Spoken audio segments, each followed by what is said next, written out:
لا تنسوا الإعجاب بالفيديو والاشتراك بالقناة وتفعيل الجرس.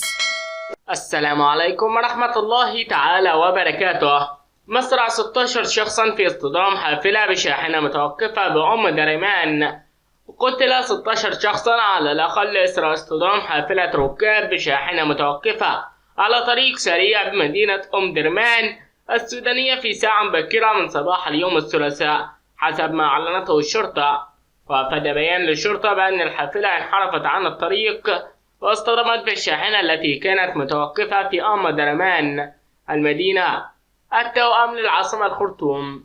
وذكرت الشرطة أن 19 شخصا آخرين أصيبوا في الحادث، مضيفة أن الحافلة كانت في طريقها إلى الخرطوم قادمة من مدينة الفاشر عاصمة ولاية شمال دارفور.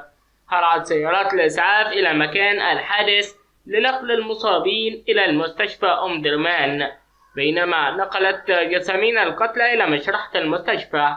ولم ترد أنباء عن سبب انحراف الحافلة. تشييع حوادث المرور في السودان وغالبا ما تكون نتيجة لسوء صيانة الطرق وضعف تطبيق قواعد المرور، ويلقى آلاف السودانيين حتفهم سنويا في حوادث بطريق السودان.